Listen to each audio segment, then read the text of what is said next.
So a unique challenge in survival analysis, actually a unique feature in survival analysis is that survival time is subject to censoring. So, for example, we are interested in time to death under a drug treatment versus a placebo group, and we recruited a lot of test subjects, and our study lasts for 2 years. And in the process of follow-up, some people may choose to quit the study because we can't force them to stay in the study. So their data will be censored. That is, we don't know whether they will develop the event of interest like death or not. Like, I mean, they could have developed the event of interest had we followed them for a longer time, but we don't know that. And also at the end of the study, I mean, 2 years, maybe you run out of funding, so you have to stop the study. And so people, there could be some people who haven't developed the event of interest till the deadline, the end of your study. So their data will also be censored. Here are a few notations we'll be using in survival analysis. First is TI, which represents the time to event for individual I, and CI is the corresponding censoring time. And in survival analysis, we really just observe the minimum of these two variables, either time to event or the censoring time, depending on whether the individual develops the event or not. It is usually recorded as a vital status indicator.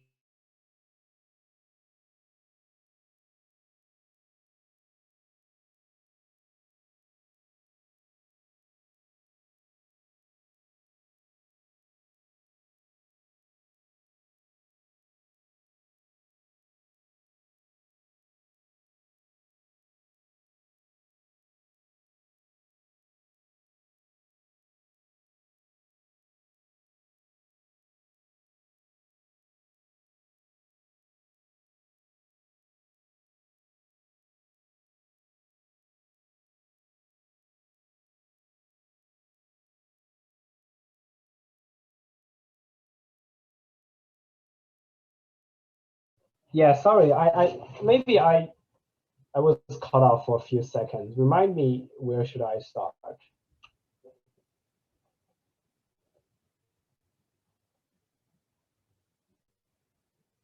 Hello? You're talking about survival analysis? Yeah, I was cut off for a few seconds, and yeah, okay. We are interested in survival analysis. We are interested in the association between a person's survival given a set of covariates. Covariate xi, which is recorded for each individual, and the survival function st small t is defined as the probability of having the event after t or not having the event until time small t. So in question 4, you will be first asked to plot a survival curve called Kaplan-Meier curve, as in comparing the two subtypes. We will provide you with the survival data, but before you do any analysis, be careful that the sample names for the survival data is different from the sample names in the expression data, because later you have to concatenate and merge two data sets yourself. So be aware that you need to first use stream processing commands to change the sample names so they are consistent across the two data sets. So to plot Kaplan-Meier curve, we need to use the R survival package. And given this data set, you can really just use this command serve to first create a survival object. So yi is the days to death, and delta I is vital status. And remember to move the value of days last follow-up 2 days to death if there is an NA in days to death. This indicates censoring, as I just talked about. So, and then you feed the survival curve using the serve feed function. And then this is really just like the linear model. The outcome is the survival object. And the covariate should be the indicator for cancer subtype. And the data is your data frame here. That's why I asked you to change the sample names, because you need to create concatenate a new column yourself, indicating the subtype for each sample here. And then after you get this model, you just input it into ggserve plot, and it will plot out the Kaplan-Meier curve for you. And here is an example of the Kaplan-Meier curve. I did not use the homework data, but I use lung disease data provided in the survival package, and it shows the time to death due to lung disease comparing the two genders. I think sex equal to 1 means male, and 0 stands for female. And we can see that males have higher survival probability across time compared to female. But to rigorously check if they have different survival function, you need to use this log rank test to determine if the survival curves are significantly different across the 2 levels of the covariate. And you should consult the documentation for ggserve plot. And there's an option, very convenient. And if you set it to be true, it will perform the log rank test for you and print out the p-value. And the significant p-value suggests, as in this case, like the survival function is significantly different between males and females. And for question 5, we move to another popular area of survival analysis, which is Cox regression.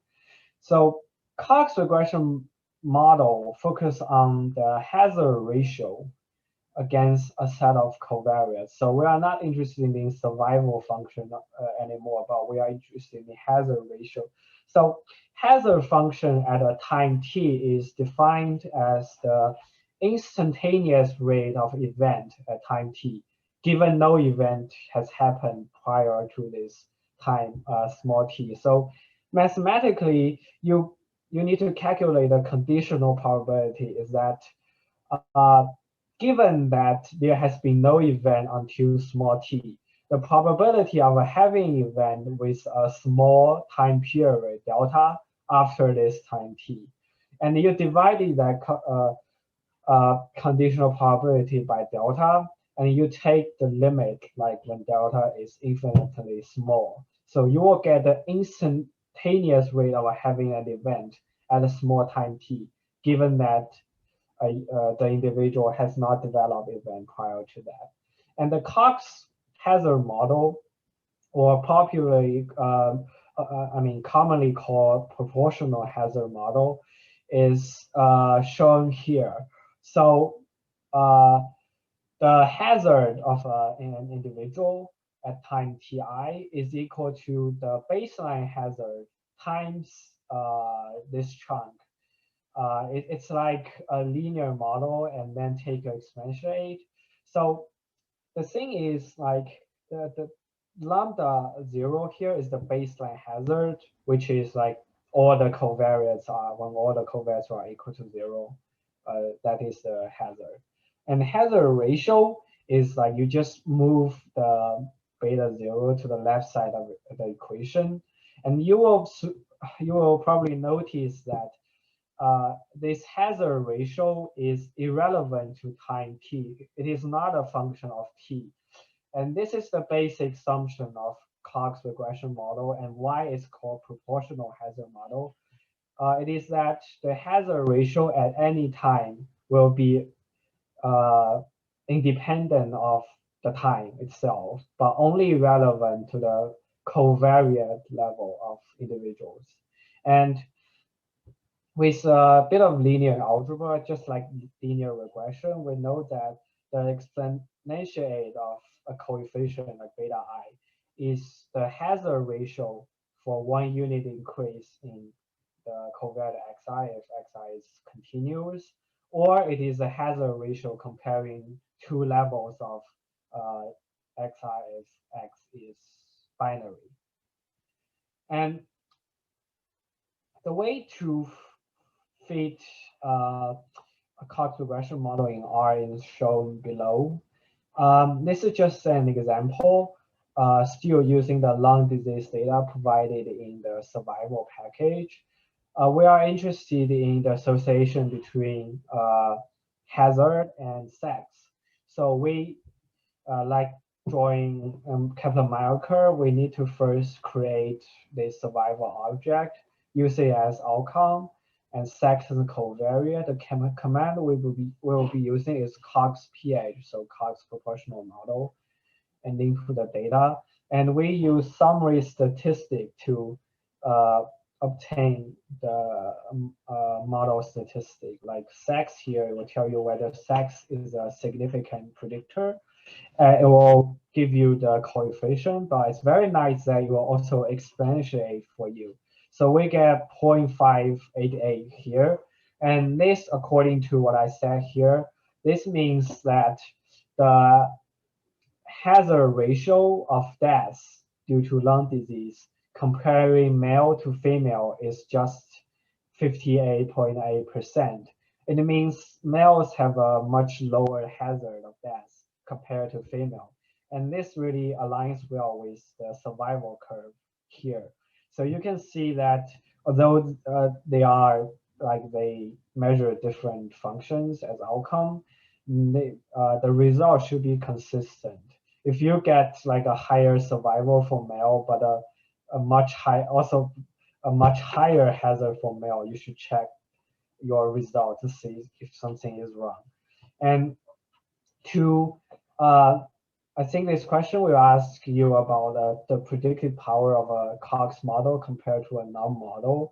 It's also showing the summary results. So at the bottom, you see 3 tests: likelihood ratio test, wall test, and score test or log rank test.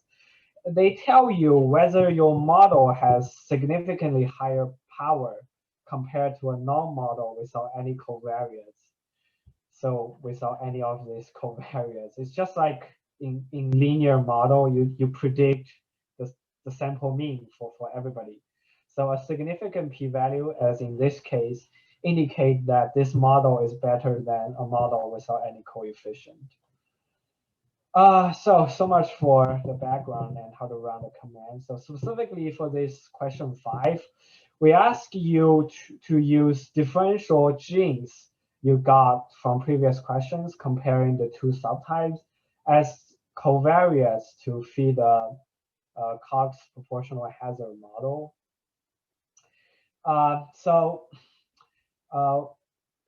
You need to rearrange the data to the following format. So you have sample and rows, a column for time and death, a time and column for death, and these 2 columns will be used to generate the survival object. And then you need to extract the gene expression values for all those differential genes and concatenate them to the survival data frame. But you will soon notice the problem that there are too many genes compared to sample size. I think you have like 60 sample size, like 60 tumor samples, but you could have like 70, 80, or even 100 differentially expressed genes. So you definitely need to shrink the number of genes used to build Cox regression model. And recall machine learning lectures and homework 2 that lasso can be used as a variable selection method. So you need to first run lasso on this data set using the following command. You create a covariate matrix. So a matrix excluding any outcome, just a covariate, and survival object, family set to Cox, and alpha set to 1. So this is a panelized Cox model. And just like in homework 2, for a Lasso model, you get the non-zero coefficients, and you use those genes with non-zero coefficients to fit the Cox regression model here, like using Cox PH. And then you use summary to look at whether like subtype is a significant predictor, and if the model has significant predictive power based on the results from these 3 tests. And this is the last question for part 2. Question 6, it asks you like, because for many available literatures, using differential gene signatures do not necessarily provide better predictive performance than random genes. This is kind of sad. So the question 6 really asks you, do your differential gene signatures perform better than using some random genes in the Cox model? So you should randomly select a few genes 100 times and make sure that the gene number you select is equal to that of the model you got in question 5, so that the results are comparable. For example, in the end, for question 5, you got 5 genes with non-zero coefficient. And then for question 6, you should always randomly select 5 genes. You do this 100 times, and you fit 100 different Cox models based on random genes, and you check whether any of them could perform even better than your model based on differential genes. The best way really to compare model predictive performance is to use cross-validation, but as you can see, it is very computationally heavy for this problem and not straightforward, because it's not a classification problem anymore. Your outcome is some kind of hazard. Maybe you are not even familiar with how to calculate that. So it's kind of hard to do cross-validation as we did when training like a cell model, like a ridge regression, logistic model. But if you know how to do this, you're welcome to try for better practice, because cross-validation directly estimates the test predictive error. So it's the ideal method. But in this case, you could consider other model statistics such as AIC, BIC, or adjusted R-squares to assess model fit. I recommend you to use AIC or BIC. So AIC and BIC are model statistics that contain 2 parts. One part is a summary statistic for your training performance. But as you can, if you take a machine learning course, you will know that a very complex and a very flexible model may fit the training data well, but it captures too much noise and cannot generalize well to a test data. So AIC and BIC also adds a penalty of model complexity and in their formula. So it aims to strike a balance between your training performance and model complexity. So you can't have a really complex model, and it will not generalize well in test prediction. So specifically, AIC is calculated as -2 log training likelihood plus 2 times K, where K is the number of predictors you use. As you can see, the more predictors you use in the model, the heavier penalty you will get. And BIC even penalizes the model predictors heavier. It uses -2 log likelihood plus K times log n, where n is the sample size. And you can see that when n is, I think, when you have more than 7 or 8 sample size, log n is bigger than 2. So this is a heavier penalty. And AIC is more, compared to BIC, more generous in including more variables. So you can, when you fit the model, record the AIC or BIC, your choice for each model. There's already command for calculating AIC and BIC in R. And you just compare whether for any of the model random gene models could generate a lower AIC or BIC compared to that of question 5. And this is a way to answer this question. So I think this is the end of this lab. I will continue to talk about part 3 to part 4 next week.